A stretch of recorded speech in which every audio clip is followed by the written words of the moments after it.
Hey everybody, Micah from Bearheart Outdoors here, and I will be bringing you a review on the Svord Peasant today, the full-size version, friction folder, and I will get more into that in a minute.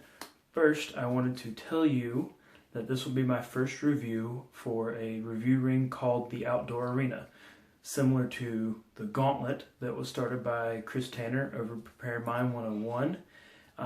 This will be doing several different YouTubers with different styles, and we will be reviewing different gear, passing them around, and getting all the different perspectives on them. And I will put a link to another video below that I think really sums everything up as far as our intro goes, and I'll also link the website in the description box below. So be sure and check those out, and stick around for this review.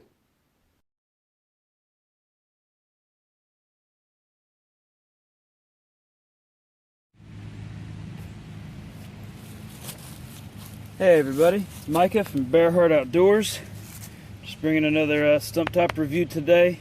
Stump, piece of wood, log, whatever you want to call it. Anyways, be doing the Svord Peasant. This is the full-size Peasant. I did not get the wood scales model. I just went with the poly or plastic, whatever type of material this is. This is a friction folder. Pardon the dogs in the background, the neighbors are knowing, and apparently my dogs have never heard a lawnmower before, so they're going crazy. But like I said, this is made in New Zealand. It's a friction folder, which is my first friction folder actually. And it's got this tang here, and what that does is it rests on a little pin. I don't know if you can kind of see that. There's a little pin in there, and when fold that open, the tang sits on the pin, and as long as you've got your hand on it or over this part, it doesn't fold. And as long as you're pushing, pushing away on it, it's bringing the back towards you, so you don't have any problems with it. But anyways, a lot of people say about these, if the handle breaks, you take it apart, you still got a tang that you could set into a wooden handle, if you're out and about in the field or whatever. I've seen some really ornate ones where people have taken the antler spikes of a deer and split them and made them down to where they use the same, I guess, hardware, the screw sets here. And anyway, something I like about it is that, that's a big old knot there, you can do some light, I say light, you might be able to do some heavy batoning with it, but not the way I use this particular blade. I don't usually use it for this either, but I just wanted to make a point and say that you can. Of course, I picked the only piece that has a knot on it. Anyways, knife is very hardy. There you go. I wouldn't do much more than that with it, personally, but as far as getting it done, it is more than able to do it. This particular one came from Baryonyx Knife Company. I'll see if I can't leave, or Baryonyx something, Knife Company. I'll see if I can't leave a link with that down below. And I did get him to sharpen it. He's got you pay a couple extra dollars and you can get it sharpened from him. And when I got this, it was one of the sharpest knives I've ever worked with right out of the box. I've since used that edge off of it, and now it's just got what I've put on, which is not as sharp as what it came with, but still a very functional edge. So I really enjoy the aesthetics of this knife, aside from its simplicity. It's also very lightweight with these handles on it. I don't know about the wood, probably doesn't weigh much more, but very lightweight. Just easy to use, fun to use. Like I said, I enjoy carving with it. I actually carried it EDC there for a while.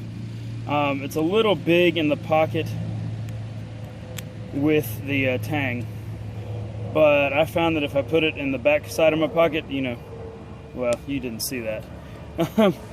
If you just stick it in my pocket like this, I'm holding it on my right side to keep the knife in the right pocket, just put it in, it fits the curve of the back of the pocket, and I didn't have any problem at all. I just reach in and grab it by the tang and pull it out. This is a great knife to work with wood. I've done a little bit of food with it as well. It'll do the, the cardboard, as I said in another video. It'll open my bills just fine as far as EDC stuff goes. I really like this one more if I'm going out pack and I just out hiking or backpacking, and I just want to take an extra little blade, but it's very sturdy, it's very solid. So I do enjoy taking it as a sort of a backup folder. You can see it is getting some actually really tiny curls in there if I get the angle right, but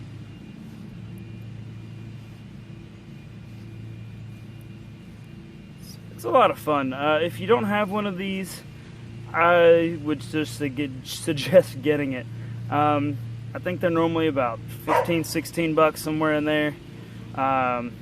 You can find them a little bit cheaper, a little bit more other places. It comes with some interesting reading material about how it's a peasant knife, and every man should have one, or every peasant should have one, something like that. I actually thought it was interesting to read that. But all in all, and this one is a high carbon, as you can see, a little bit of the patina setting in on it just from use, and then a little bit of the patina knocked off where it's shiny, where I put it through the piece of wood there.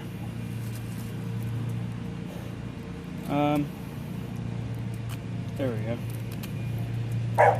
Very useful knife. Oh, and what I was saying before, I got distracted by all the noise going on around me. Now there's the plane. Anyways, if you don't have one of these or don't have a friction folder, I think that's just fun to have. They're cool little knives, and for the price, you really aren't going to get a much better whittling knife. You might get something with a little bit thinner blade, but I really enjoy this one. Carried it a lot. I've had this one for several months, and I EDC'd a lot of that, actually, despite the, I guess you could say, the pocket real estate that it takes up. But I like the width of the blade.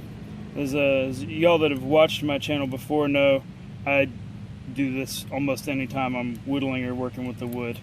A lot of people can come in and do stuff like this. I need a secondary control just for me.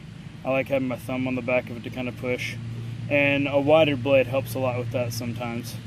So, like I said, there is plenty of room on this knife. I wear a size large glove. You can see I've got room on either side of this knife. This one, again, is kind of a two-handed opener. I've seen some guys, sort of jimmy it on their leg, or they have it like this, folded around or on something else. But just wanted to show a size comparison between the Svord and my Rat 1. The reason I use the Rat 1 is, one, because they're similar in size, and two, because a lot of people are familiar with the size of the Rat 1. So it's a very available knife. When you see the actual blade length and cutting edge, there we go, if we show it, is a little bit shorter on the Svord, and the handle is a touch longer on the tip end there. One other thing that I ran into with this, and you can see this part up here where it's got that little pin for the lockback, for the tang to rest on. It keeps the blade spread right here, keeps it open. When I carry it in my pocket, it actually smushes it together at the end there. And I'm probably going to take it apart and just drill a little bit and put a little pin in there to keep it spaced, because it tends to grab the tip more than I like. And I've actually shaved a little bit of the plastic on the inside where it's come down. I've been in a hurry, and it's actually at one time when it mashed down so much I had a hard time getting the blade open. So I guess that's good for retention purposes, but I'm probably just going to put a little pin out here if I ever just remember to do it when I've got the knife and I'm in the shop. But anyways, just thought I'd point that out. That's probably the only thing that I would change about this knife. Thanks everybody for watching. I hope you enjoyed it. Be sure to follow this through the like, outdoor share, arena. and subscribe. You can comment in the comment section down below. And remember, stay safe and be ready.